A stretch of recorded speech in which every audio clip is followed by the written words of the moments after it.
the network for the AV industry. What are you listening to? This is AV. This is AVNation. This is AVNation. Ready. AVWeek. Performing scan. Week. Online. This is AVWeek. AVWeek.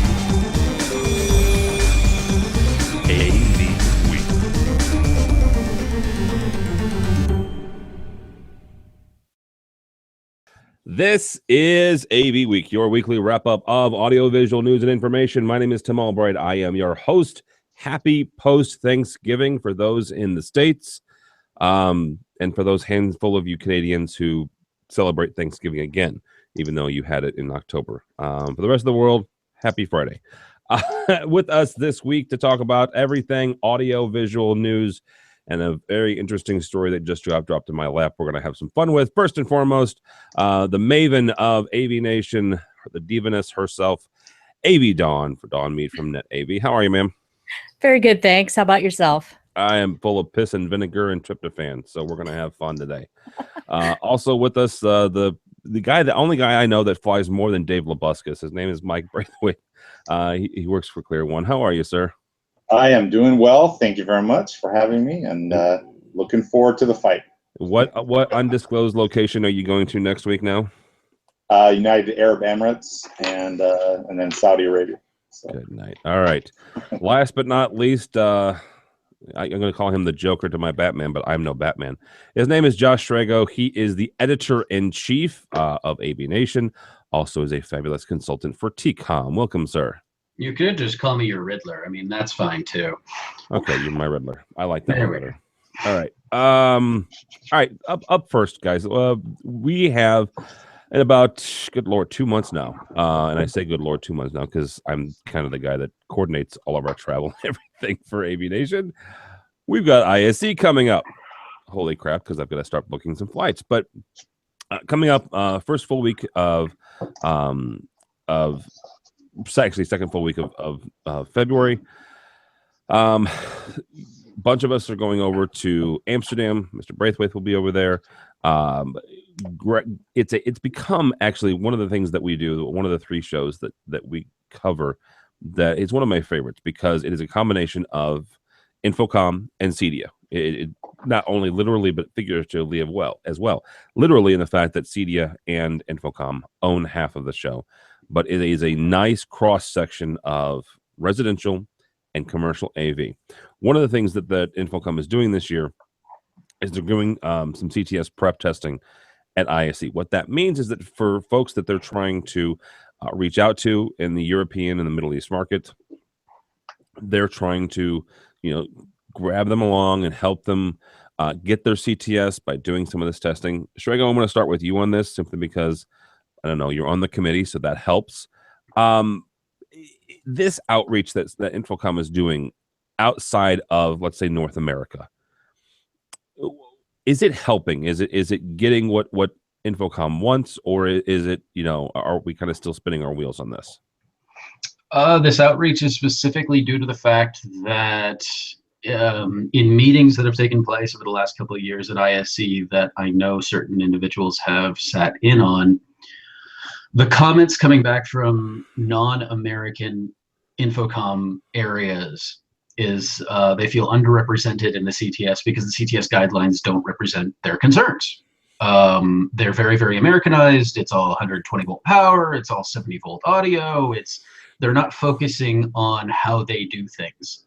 So the international presence of the CTS is a modest fraction of those that are having a CTS. So these efforts are being doubled to try and make that international part of InfoComm International much more catered to, much more represented. They're trying to bring these people into the fold. And it's a noble effort because if we're going to be an international organization, or if we're going to have an international organization representing our international community, it has to be an international organization representing our international community.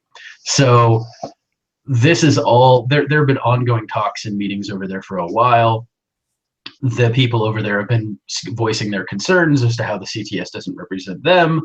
And now InfoComm is doing things that are trying to show that effort and double that effort in order to increase that membership and in order to support that membership over there.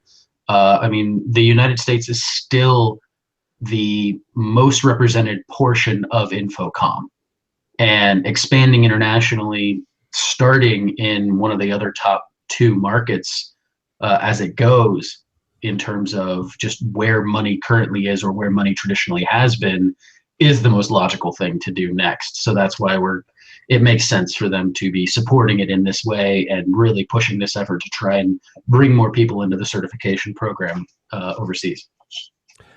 Don, as somebody who's had their CTS for quite a long time, does this make sense to you to get more international?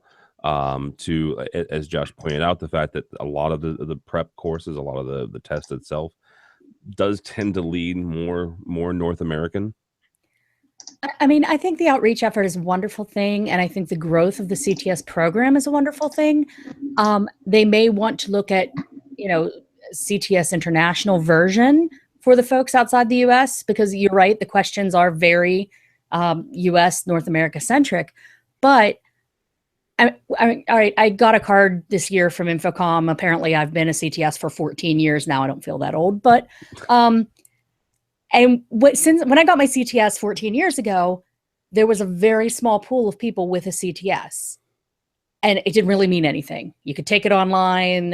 People would have their coworker, their employee, take the test for them. I'm not pointing fingers at a certain former boss, but there were. It has become a more credible credential in the years since, with the prometric testing and the more stringent requirements to get your CTS. But over that time period, not only has it become more stringent and more valuable as a certification, it's also gotten some street cred. When we first got it, it was like, oh, CTS, big deal, whatever. What does that even mean? Nothing. So who cares? Now I see it on government bids. I see it on minimum requirements to even think about bidding on a project, let alone winning a project. I see it in more and more places that make it a valuable certification to hold. And I think by reaching out beyond our borders, we're absolutely going to increase the value of that, because it's a global economy, regardless of who president might be. And we're going to be doing business with folks overseas. And if I'm doing a project with one of my customers and we're on a base in the UK or Germany or South America or, wherever, we're going to want people local. We're not going to be able to fly our whole team there, obviously, but we're going to want people that are local, that we know understand what we're requiring of them as installers, as programmers, etc. We're going to want local talent. And the quickest way to verify someone's talent locally is, hey, have you got your CTS? Have you got your this manufacturer certification? Have you got that manufacturer certification? Great, you're what we need. And so I think that shorthand is more and more important. And the fact that they're reaching out to the European market and beyond to increase that number is fantastic. And I also want to commend InfoComm, not just on the CTS front, but I've noticed in the past few years, even on their boards and committees, they've made a better effort at awarding educators beyond our borders, at having people on their board of directors from Mexico, from South America, from Europe. And so I think that also is a wonderful thing to help our industry grow, not just beyond our borders, but in recognition worldwide. All right, Mr. Braithwaite, I'm going to take a slight turn on this. You and I were talking shortly before we started recording today. My CTS is up. My CTS is up. I got the same letter as Dawn. Mine is 9 years old, not because I'm younger than Dawn. I'm not. I'm actually slightly older, I think. But it actually ends up in today is the 25th of November. It ends in 4 days, or 5 days. He and I were talking, and when I'm the same as Dawn, where when I took mine 9 years ago, it was online. I am at a I am incentivized to re-up and get my RUs together, because then I don't have to go to Pearson and take the test. However, should that be the case, and the reason I'm saying that is, If I simply, and yes, I've got the 30 RUs you need because I've done certain classes over the last 3 years. I've taught a couple classes over the last 3 years.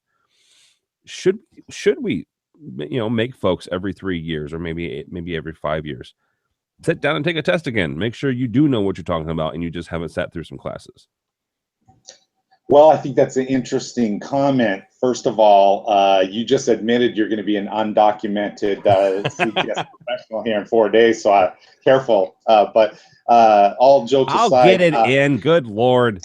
You do have a 30-day grace period. Thank you. See, I've got 34 days then. There you go. See, there's amnesty for you right there. But so with that said, I will say one thing. The whole process of documenting, gathering your RUs, putting all that on a spreadsheet, on a piece of paper, on something like that, and people lose them and people forget them and people don't have them. And so I think you're actually among a lot of people who they had enough credits and enough continuing education to go to keep their certification, but they don't maybe have all the proof, or they don't have that. And so one of the things that we were discussing before we went on was how come this isn't automated? How come this isn't part of the CTS professional database even, which CTS already has to hold? Gonna interject there. There's actually a lot of these tools online now where if you do a manufacturer's training course, it does register you. And you just have to scan your certificate, but it registers that you were at that course and does do it all automatically in your CTS account. So this is done online. It's no longer just a personally held spreadsheet anymore. It is limited though. It's for the majority of. Is it by I'm sorry, Josh, real quick. Is it by manufacturer? Is it like on the onus on them to do that part? Basically they send it into InfoComm to let them know that you attended, is my understanding as to how it's been working lately. However, it is for the majority. Guys like me, who teach and volunteer and do all those other things, those credits do not get included in that. It is specifically for going to classes. So if you go to a lot of classes and that's how you're maintaining your CTS, that is done online. That can be done online entirely within your InfoComm account. Once you log into infocom.org and go through the process. So that's managed for you. And I'll add, it's really easy if you go to your InfoComm account and log in. If it happens not to have automatically registered that I took a class at Clear One, for instance, but Michael sent me my certificate via email that I did attend the class and got the 1.5 RUs or whatever, all you have to do is log into your account. You pull down Clear One, you pull down the class name, and then it says, upload your certificate here. And you click the little button and it just, boom, it counts. So it's very easy to do. Yeah, in fact, if you guys would like, I would be more than happy to show you mine at the moment if you want to let me share my screen, Tim. Yeah. So you can see how easy it is. I don't know if I have a choice on whether or not you can share your screen. But for those of you watching on YouTube, and I can just put this over here really quickly. And let me see if I can share my screen very quickly. Application window. There we go. So there you go. You can see how easy it is here. Your education history. And you can actually see the RUs that I've already earned. So mine's up in July and I still need 3 more to renew my CTS. Which, on that. But yeah, so this just holds everything that I've been doing. And some of this stuff is, volunteer work. And so like I said, some of these things you won't necessarily see, but like on here, you don't see the fact that I sit on the certification steering committee. That's renewal units. So I've already made mine because that's a volunteer thing that I can't apply here. But these are, they're trying to make it as easy as possibly can, but it tracks it. So, here's 6.5, here's 4, and here's 4, and they're all for IoT Insights. Well, I was at it all 3 days and I spoke at it all 3 days. So volunteer, attendance, like all those things that come up, those are things that just go. And then again, if you want to add a provider course, because you don't see it there, simply go up here and you can see all the courses from all the manufacturers. You can, if I was to pick randomly just AMX for one, because A is fast. And then you see all the different courses that you can do. And then you can, what date you completed it on, and then you can upload your certification of completion. So you just need to scan the certificate saying you were there. Very cool. Made it very, very easy to do this, but I just wanted to share that so that people knew it was there. Very cool. Apparently, I just have to get online and just do that. So, all right. Up next from our friends over AV Network, why Made in America still matters. This is from the story that they're talking about is from Contemporary Research. I'll read a quote from this. By manufacturing in the U.S., Contemporary Research is able to achieve fast turnaround from concept to finished product while maintaining a firm grasp on quality control. The company makes small quantities of its products at a time, lending a boutique-style attention to detail within the company's sophisticated manufacturing facility. That's them. What I want to get to, and there are a number of manufacturers in AV specifically, and it feels like there's more than the tech industry at large. I could be wrong. But there's a lot of them that they manufacture in the U.S. Or most of the components, or they're put together in the U.S. What have you. Mike, I'm going to pick on you first because you're the manufacturer here. Does it matter? I mean, and when it comes down to brass tacks, does it matter where it's manufactured, or is it a marketing thing, or does it really matter at the bottom line? Well, you'd have to almost separate that into a couple categories. Does it matter from the end user or potential client who's using this? It might matter greatly, especially for those that work on government projects and do specifications where it is specified that where it's manufactured. From a technology point of view, meaning is there an advantage? Is there a technological advantage of why it was? On some things, yes. I'll give you an example. Large like beamformer speaker and microphone array type systems. The PCBs on those are very large if you look at what some of those arrays are. And offshore, which are great for, think of things like phones, or even set-top boxes or touchscreens and things like that, where the PCBs are small, lots of surface mount or ball grid array type chips on them. That's where the some of the offshore has some technological advantages. But when you get back to the size of something, those same companies that will do a great job with building a phone, for example, really don't have the capabilities to do large arrays of or large PCBs. If you have a PCB bigger than 20 inches, for example, most of those kind of companies can't even build those. So those, like from a Clear One point of view, for example, we build a whole line of Converge Pro DSPs. We have beamform microphones. Those are all made in the United States. And frankly, we can control the quality. But to be honest, there's a lot of offshore that cannot do particular aspects of it. So, it depends on where you're coming from and what you're trying to do. As far as like the story itself, talking about Contemporary Research, which is a great company and really builds some fantastic projects. We do a lot of mutual things with them. I like the idea. I think that if we don't just pan it off as an excuse, we're trying to save costs. We're trying to save costs, so we're going to offshore it. That's kind of a short-sighted notion, just because even though maybe you can save some in the materials, the fact that you're shipping back and forth, that you're managing different teams on different parts of the planet, different time zones, solving problems all the time. So you end up spending a lot of cost and all of that. So when you look at a company like Contemporary Research, they would spend more time with some of their offshoring than what they're doing right now. So I know that was a lot, but no, that's why I'm asking. Dawn, she raised her hand when Mike started talking about government work. Net AV is in the heart of the Beltway, so they do a lot of government work. Does that matter, and how much does that matter, Dawn, when it comes to government work? It matters immensely. It is of huge and utmost importance for any of our customers that are federal government, and some of our customers that aren't federal government but do work with the federal government. we're working on a project right now for one of the agencies nearby. It's a very large project. And I can tell you 2 months ago when we were working on the bid, frankly, it was a pain in the ass because back in the day, we used to say, is it a US company? Yes. Fantastic. Sign us up. We'll use that product. This job in particular, it wasn't, is it a US company?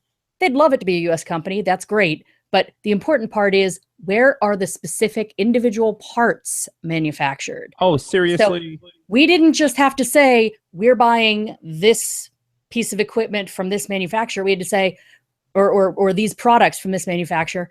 We had to, that is a US company. We had to say, well, we're buying these products from this manufacturer, but these two products are offshored, and the country of origin of their offshoring is Singapore or Mexico. Or we had to identify the country of origin for each part that we were including. We had to include statements about whether or not the companies were part of there's some customs and enforcement regulation that has to do with how they ship products, that has to do with preventing human slavery and human trafficking. Okay, so there are human trafficking things. We had to have certifications on that. We had to have certain green certifications if they were offshored also, as to how they're manufactured to prevent depletion of ozone. Like, there were 50 little regulations that we had to confirm each and every product from each and every manufacturer, even if it was a US company, and where they were made, and if they complied with this one, and did they comply with this one, and did they comply with this one. It took us literally a week and a half, 2 weeks. And that was the only part that was holding us up from immediately getting the contract. And once we got all that paperwork turned in, they just we'd already won the job, essentially. We just had to prove all. So it's tedious and it's incredibly difficult, but it is so important for federal. And this wasn't even like a secure or a classified job or anything. We didn't need any clearances for this job. This was just standard government office building, It's the government wanting to spend their money on their own people, not to be pointed about it, but their own people, their own companies, the companies that are still here in the States. Yes and no. There are so many regulations. It wasn't just about, is it a US company and is the labor in the US? It's, are we causing China to have problems in their groundwater contamination? Are we causing South America to have problems with ozone? Are we trafficking, or are we using a shipping? It's not even about the companies. It's about the companies that the companies use. Is the company that they're using to ship their product from their factory in China to LA adhering to trafficking rules, or do they have 50,000 illegals in the hold with the TV or whatever? So there are a lot of features in there that you really have to be concerned about when dealing with the government, that offshoring, it doesn't even help. And made in US, if you could just say it's made in Wisconsin, it's made in Texas in the case of contemporary research, it's made in Utah in the case maybe of Clearwater, I think maybe, or Oregon for that's gold in government. It tells us that we don't have to worry about the human trafficking. We don't have to worry about the as long as they're following federal law, we don't have to worry about any of the environmental concerns. And we don't have to worry about, unless there's something domestic, any spying issues. I mean, God love them. You know me, Tim. I love going to InfoComm. I love meeting with the little vendors, the little 10 by 10 booths. Heck, contemporary research, I met them years ago at InfoComm when they were a 10 by 10. They were the hot sauce people because they got a bottle of hot sauce. It was their first year at InfoComm. Very exciting. But I was walking around last year at InfoComm, found a little 10 by 10 in the video conferencing UC pavilion. I was trying to give the little guys as much attention as the big guys. I walk, and there was not a soul in this booth. Felt bad for the 4 guys standing in it, working there. Went up and started talking to them, and 2 words in, I was like, guys, I hate to tell you, I can't even talk to you. Because God love them, they were a Moscow-based video conferencing company trying to break into the US market. And it's like, you might have a great product and you might be great for a lot of corporate work, but I work for federal government and I am not even sure I'm allowed to stand in your booth, frankly. Jeez. So for us, yeah, it makes a big deal. And God love contemporary research and all the rest of you guys out there that are still all made in US, because you're our bread and butter. And it makes my job a lot harder if I can't use you. All right, Josh, from not only Josh has 3 points of view on this, and the question is which one comes through. Josh used to work for a manufacturer who was US based. He used to be an integrator, and now he's a consultant. So, Mr. Strago, from all of those and all the other wonderful things going through your brain, does made in the U.S. And here's the other thing I want to point before I even say made in the U.S. Understand that about 25% of our audience is outside of North America. So I'm going to say, does made in your home country make sense? So here's the deal with made in the U.S. We're going to do this in a historical, chronological order for me. Okay. Starting when I worked for TOA, the most entertaining thing was we had products that would work under the Buy American Act, and we had products that wouldn't, depending on which factory we shipped it from. If it was made in one of our Japanese factories, no problem. If it was made in Singapore, Taiwan, or China, no, we could not use it under the Buy American Act. That created problems because then we had to know which literally I had to know which factory every single product was made in. Holy cow. TOA has upwards of 500 SKUs. So painful. And that was just audio product at the time, let alone the intercom product and the security products that we also offered outside the US that we were trying to bring into the US at the point in time. So there's one. Integrator. We didn't run into that so much here, but we did run into the same problems Dawn did. We did less government work, but we did a lot of other, there are the restrictions that come up with that we have to make sure that that's there. We have to do the research. We have to do our due diligence. The consultant may put something together. Where it came down to, and this only happened one time, but it did happen, which was the consultant specified something, and they also, that was not part of the Buy American Act, which, making it in your home country. Actually, backtracking one point because I forgot one.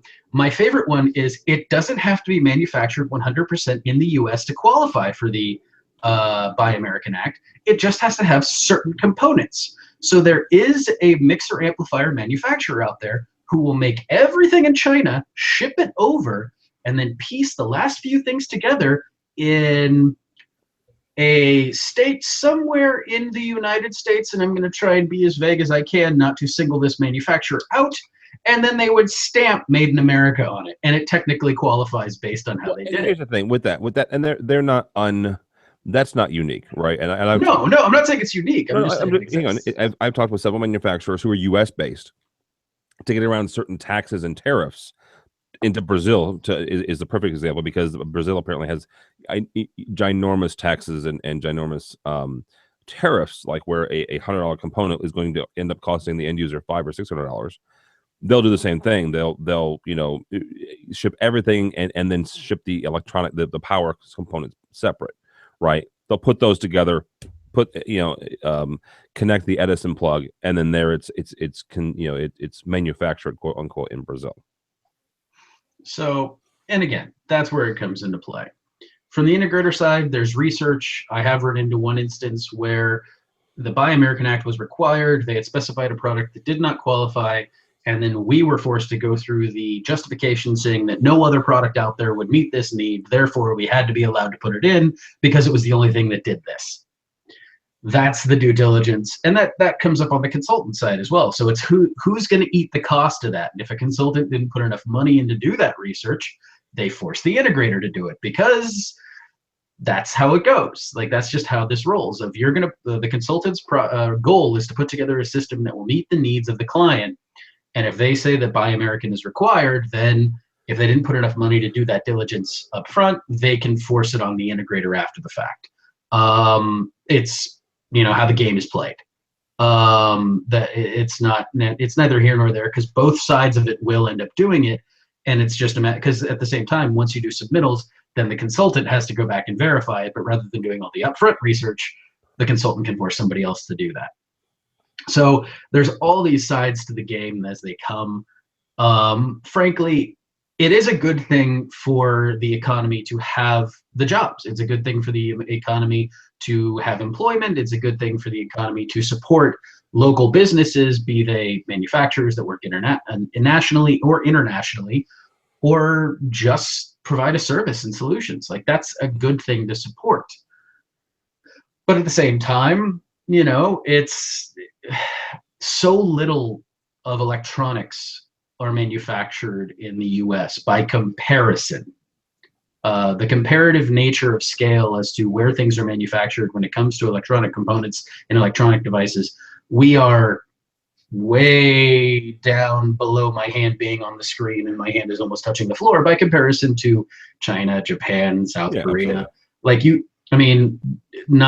Let's tie this back to, think about how many products the entire Harman umbrella manufactures in the US versus how many products Samsung manufactures in Korea. So, yeah.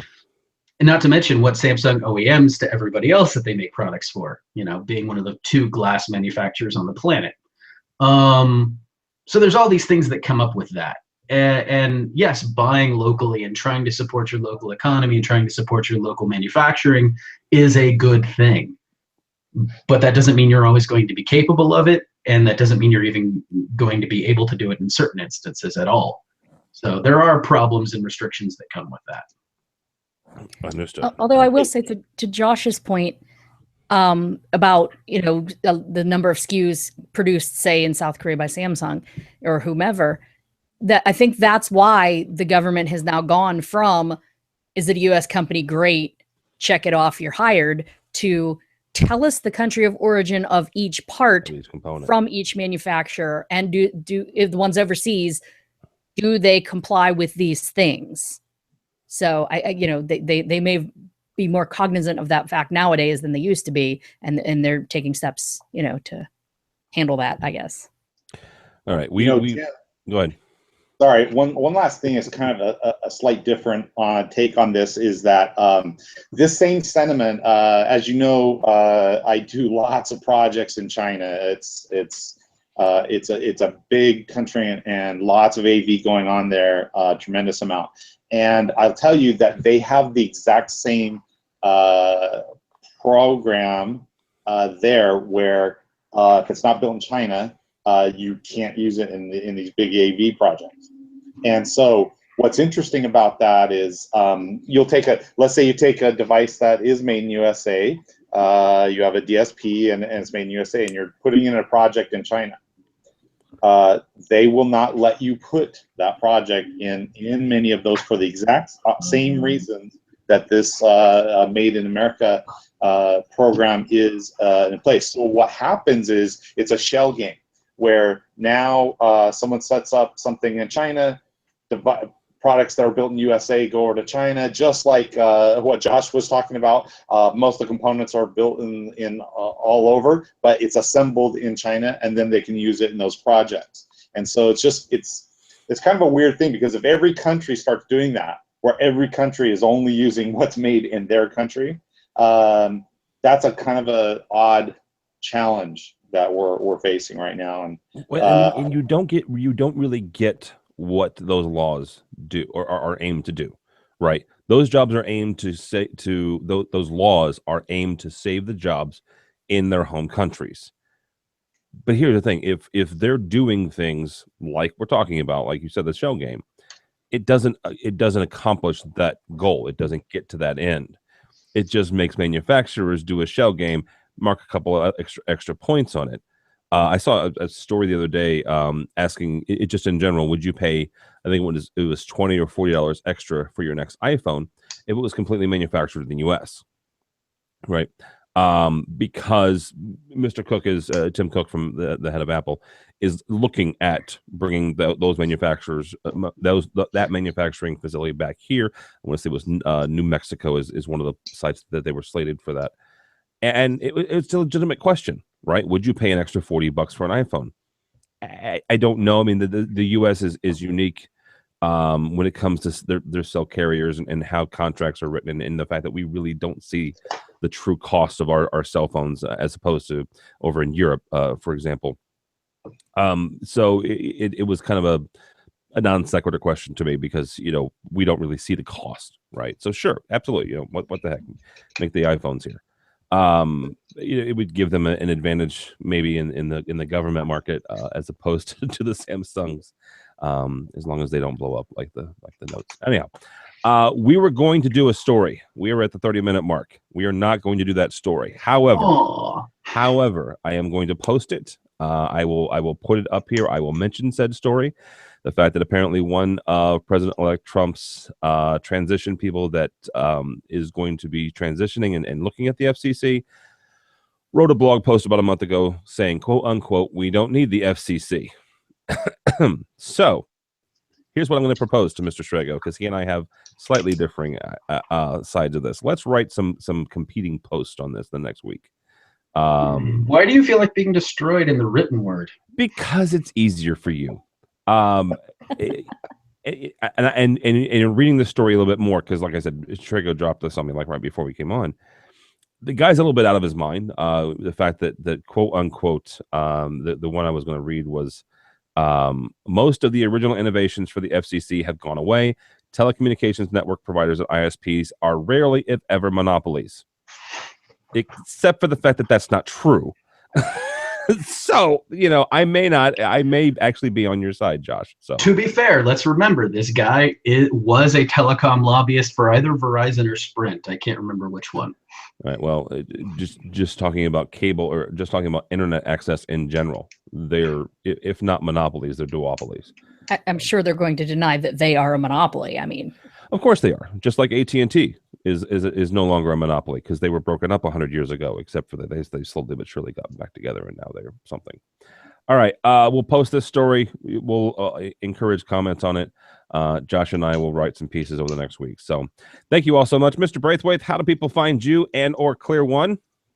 Thank you very much. Please find me at www.clearone.com. Also, if you're going to ISC, I'll put out a little advance notice there that on the 8th, that would be February 8th, 12 o'clock, I have a session there that's called How Video DSP Nodes Expand Audio and Video over IP Without Any Legacy Processors, Video Wall Processors, Multi-Image Processors. So it's a cool class if you want to find out how to do some cool video walls and multi-imaging.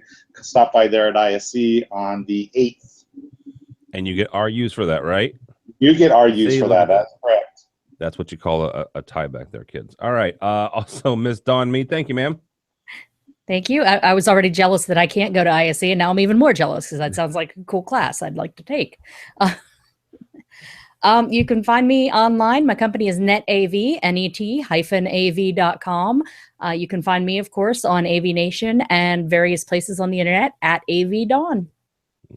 And our most recent AV Social just recently hit the air, or whatever we call it these days.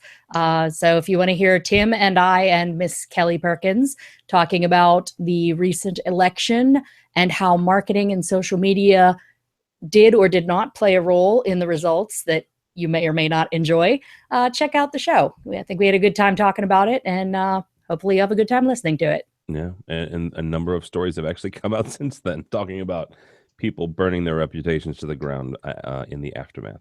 Yeah. All right, Mr. Strego, how do people find you?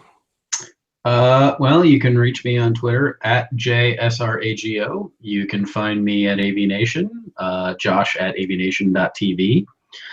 You can also find me at TCOM. Yeah, I have that day job thing too. Mm-hmm. So TCOM.com, consulting firm in the Bay Area, but also working worldwide to support our clients.